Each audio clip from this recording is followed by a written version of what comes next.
आइए 40 गुणा सी की घात 3 घटा 5 गुणा डी की घात 3 को गुणनखंडित यानी फैक्टर करते हैं। सबसे पहले हम यहां देख सकते हैं कि 5 इन दोनों पदों का गुणनखंड है, इसलिए हम इसे पुनः 5 गुणा 8 गुणा सी की घात 3 घटा 5 गुणा डी की घात 3 लिखते हैं। अब हम देख सकते हैं कि हम वास्तव में 5 को गुणनखंडन द्वारा बाहर निकाल सकते हैं, और जब हम 5 को बाहर निकालते हैं तो हम इसे 5 गुणा कोष्ठक में 8 गुणा सी की घात 3 घटा डी की घात 3 लिखते हैं। जब हम इन गुणनखंड को देखते हैं जिसमें 5 बाहर है तो हम कह सकते हैं कि ये वितरण गुणधर्म यानी डिस्ट्रीब्यूटिव प्रॉपर्टी का उल्टा है। जब हम इसे इस तरह लिखते हैं तो हम कह सकते हैं कि ये 8 एक पूर्ण घन मतलब परफेक्ट क्यूब है। तो हम इसे 2 की घात 3 लिख सकते हैं, और यहां c की घात 3 का मतलब c की घात 3 ही है, और यहां हमारे पास d की घात 3 है। तो हम कह सकते हैं कि यहां ये घनों का अंतर यानी डिफरेंस ऑफ क्यूब्स है। चलिए इसे स्पष्ट रूप से लिखते हैं। ये 8 यहां पर 2 की घात 3 के समान है। आइए इस 5 को यहां लिख लेते हैं।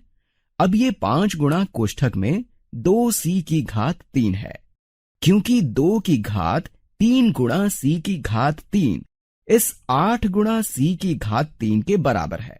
अब इसके बाद यहां पर ऋणात्मक d की घात 3 लिखते हैं। इस प्रकार हमें यहां पर घनों का अंतर मिलता है।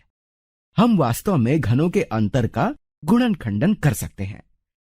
हो सकता है कि हम इस पैटर्न को जानते हैं।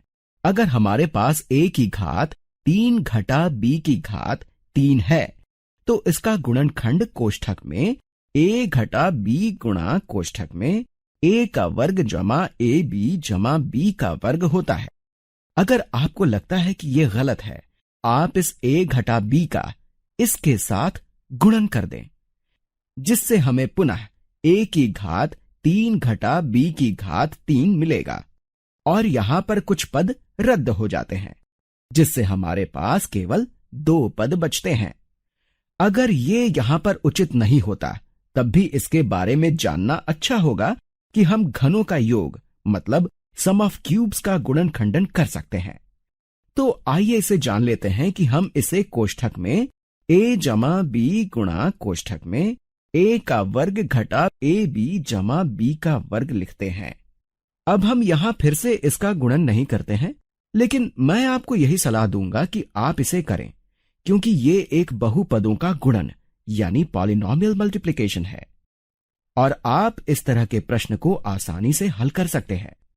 इस स्थिति में हम यहां पर इसके पैटर्न को देखते हैं और इसकी तुलना करते हैं, जिससे हमें a बराबर 2c और b बराबर d मिलता है। तो आइए इसे लिखते हैं। a बराबर 2c और b बराबर d। यहां पर हमारे पास ऋणात्मक b की घात 3 और d की घात 3 है, इसलिए b और d समान चीज है। चलिए अब हम इस भाग का गुणनखंडन करते हैं। इस 5 को कोष्ठक के बाहर लिख लेते हैं। मैं यहां थोड़ा जगह बनाता हूं और यहां पर इस a घटा b का गुणनखंड लिखते हैं, जिससे ये a यानी 2c घटा b यानी d हो जाता है।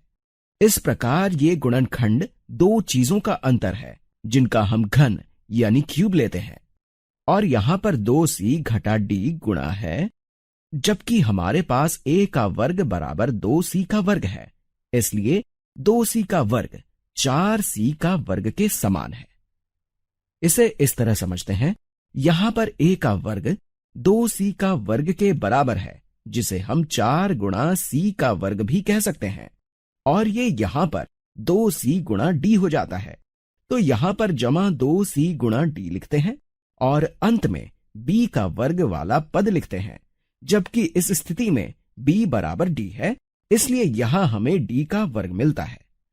इस प्रकार हमने इसका गुणनखंडन कर लिया है।